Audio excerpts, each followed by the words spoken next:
Hey guys, it's PSL here, and I'm here for the 7th part in the What Matters Most series, in which we are finding out which component of a car matters most to its overall speed by fitting them individually to a Honda NSX on Gran Turismo 4, and then taking the NSX out for a one-lap dash around Laguna Seca.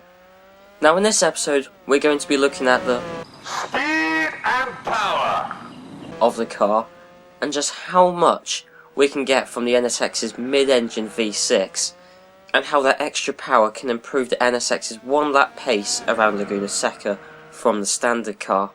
So obviously more power means that the car has higher straight-line speed, and obviously that can reduce lap times by achieving those higher speeds and higher acceleration down track straights. So it should obviously help the car's one-lap pace, but by exactly how much will it help? So firstly, let's look at the standard car and how much power it produces from its naturally aspirated mid-engine V6 engine, and that's 281 horsepower, which isn't bad for a deliberately modest 2001 Honda, which is only using a V6. But, however, despite that, I am sure we can still do better than that. But before I get into the modifications, I just want to point out that 281 horsepower from a car that weighs 1.34 tons gives the car a power to weight ratio of 209 horsepower per ton. So let's just keep that fact in mind when we're adding these modifications. Anyway, now we got the base facts laid out, let's now turn up the power on the NSX. Now the car is naturally aspirated, and that does mean that the game won't let us add a turbo to that car just to keep it in its naturally aspirated state. But that is fine, because even though we can't fit a turbo, there are still loads of other modifications we can still do.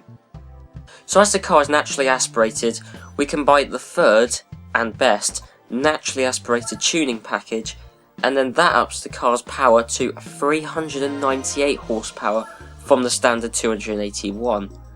But I mean, even though that's a massive power jump, we can still do more on top of that, because we can polish the inlet ports on the engine, rebalance the weight within the engine of the pistons, etc., add a racing chip to the engine, and then finally add a racing exhaust and air filter to finally complete the added power package to our NSX.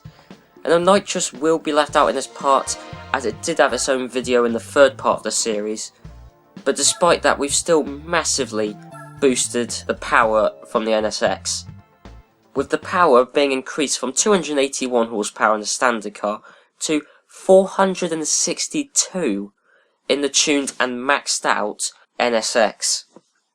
And not only has the horsepower gone up, that also means that the horsepower per ton has gone up, despite the fact that we haven't reduced the weight, because that's going to be saved for a future episode. The horsepower per ton has gone up from 209 horsepower per ton to 344 horsepower per ton in this newly tuned and powered up NSX. And so that's a massive power boost, so let's go out and see how much this massive power boost has impacted firstly the NSX's 0 to 400 metre dash time, and we'll do that before we look at the lap time around Laguna Seca. So as we saw in the last episode all about the drivetrain, the standard car did the 400 metre dash across the Las Vegas Strip in 13.813 seconds. Not bad at all, but surely with the car having 1.6 times as much horsepower per ton than the standard car, surely there will be an improvement.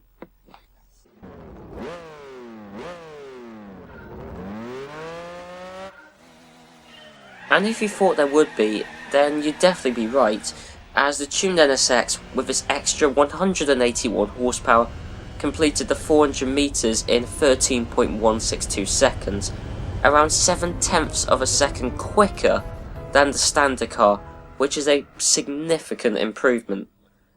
And this proves that the extra 181 horsepower is a definite benefit to the NSX's straight line speed, and by 7/10 in only 400 metres. And also another thing to note is how the car crossed the line at only 103 miles an hour in the standard car, but in the tuned NSX it passed the line at a whopping 121 miles an hour, which is an 18 miles an hour boost in the speed reached by the car in only 400 meters. So if you think about that over the course of a whole lap, this is going to be a massive improvement in the NSX's lap time. And also, just in case you needed proving, I think all of this already sums up how much of an impact on a car's straight line speed the power of it has, as if that wasn't obvious already. Well, anyway, that's enough of the Las Vegas 400 meter dash. Let's go back to the happy hunting ground for this series, which is Laguna Seca, and where the real meat of this series is. And obviously, let's remind ourselves of the standard time for this entire series, with the standard 281 horsepower car, which did the lap in 1 minute 39.7 seconds. And now on to our tuned NSX's lap. And now, as we saw with the 400 meter dash, the extra horsepower has improved the car's straight line speed. I mean, there is absolutely no doubt about that. But one temporary problem I did have with the car's extra power was acclimatising to the much earlier braking points and generally just dealing with the extra power. I mean, obviously it is highly rewarding once you can deal with it, but it did take a few practice laps to get used to the ferocity of the 462 horsepower in the NSX compared to the old figure of the comparatively mild 281 horsepower. But anyway, once I put those teething problems to the side, I was able to actually finally put a clean lap in. And what a lap it was, with the final lap time being 1 minute 33.304 seconds. And now that is an improvement per lap of 6.4 seconds. That is an amazing improvement per lap, and is the second greatest jump we have seen this series, only behind the jump that the grippier tyres made way back in the second episode of this series. And so, I think this clearly shows that power has a massive influence on the car's one lap pace, rather unsurprisingly.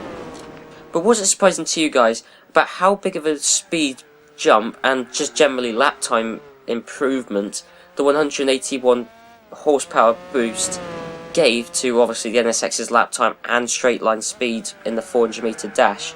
And if it was surprising to you guys in any way, shape or form, as always, be sure to let me know in the comments down below.